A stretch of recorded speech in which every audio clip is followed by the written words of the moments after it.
आज मैं आप सबको धनतेरस की कथा सुनाती हूँ। यदि आपको यह कथा पसंद आए तो लाइक एंड सब्सक्राइब कीजिएगा।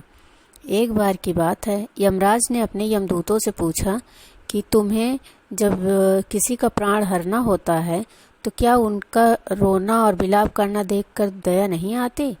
तो यमराज के यमदूतों ने कहा, महाराज, हमें दया तो बहुत आती है, लेकिन उस वक्त हम आपकी आज्ञा का पालन करते हैं। इस वजह से हम अपने दया को एक किनारे रख देते हैं और फिर जबरन उनके प्राण लेकर वापस आते हैं। तो यमराज ने कहा, यदि ऐसी बात है तुमने पहले क्यों नहीं बताई? यमदूतों ने कहा, महाराज, हम तो आपके सेवक हैं, आप जो आज्ञा देंगे हम वही करेंगे, उसमें हमारी मनो इच्छा शामिल नहीं होती है। तो यमराज ने कहा, अगर ऐसी बात है तो तुम मुझे बताओ, तुम्हें दया किस पर आई है? तो यमदूतों ने बताया, महाराज, यदि आप पूछ ही रहे हैं तो सुनिए। एक बार धरती पर हम गए थे एक प्राण लेने और उनका इतना भयंकर रोना चिल्लाना देखकर तो हमारे प्राण ही सूख गए थे। पर हम क्या बताएं, आप उनकी कहानी सुनेंगे तो आपके भी रोंगटे खड़े हो जाएंगे। तो यमराज ने कहा, अच्छा ठीक है, सुनाओ।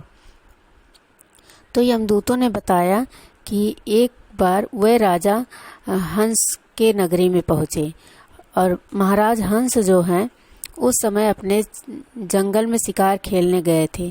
शिकार खेलते खेलते हुए अपने सैनिकों से बिछड़ गए और भटकते भटकते रात हो गई। रात के अंधेरे में वो दूसरे राज्य की सीमा में पहुंच गए और वहां के राजा ने उन्हें अपने घर ले जाकर आदर भाव सम्मान से उनकी सेवा की।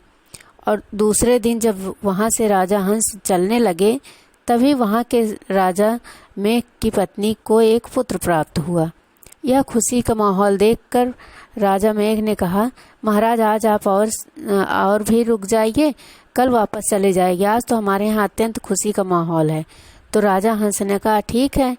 और फिर पंडित को बुलाया गया उनकी जन्म कुंडली बनाने के लिए।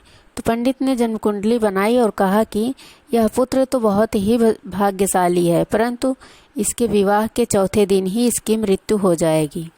यह सब सुनते ही राजा हंस और राजा मेघ के प्राण सूख गए। तो राजा हंस ने सुझाव दिया कि आप इस बच्चे को ले जाकर यमुना तट के किनारे किसी गुफा में रख दीजिए और फिर यह स्त्रियों की परछाई से दूर रहेगा, वहीं यह बड़ा होगा और जब ये स्त्रियों को ही नहीं देखेगा तो ये विवाह करेगा कहाँ से? इसलिए आप इसे वहीं गुफा में रखाइए।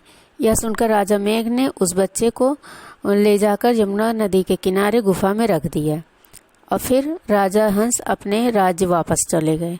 समय का खेल देखिए, धीरे धीरे वह बच्चा बड़ा हुआ और राजा हंस की बेटी एक दिन यमुना नदी के किनारे गई और वहाँ उसने राजा मेघ के बेटे को देखा और फिर दोनों एक दूसरे पर काफ़ी आकर्षित हुए और गंधर्व विवाह कर लिए। गंधर्व विवाह करने के ठीक चौथे ही दिन यमदूत बोले, हम लोगों को उनके प्राण लेने जाना पड़ा। और जैसे ही प्राण लेकर चलने लगे वैसे ही उनकी पत्नी इतना रोना इतना चिल्लाना शुरू कर दी। उनके करुण विलाप को देखकर तो हम जैसे लगता है कि हमारे हाथ पैर ही बंध गए थे। पर महाराज, हम क्या करते, हमें तो आपकी आज्ञा का पालन करना था और यदि हमारे मन की बात कहें तो हम ऐसे लोगों के प्राण ले ही ना।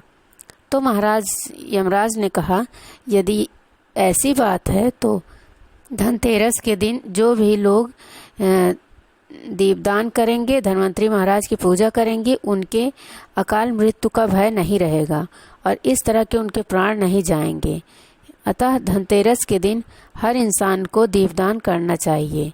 बोलिए धन्वंतरी महाराज की जय, यम देवता की जय। और फिर इस तरह से यमुना का सुहाग भी बच गया। और बोलिए धन्वंतरी महाराज की जय।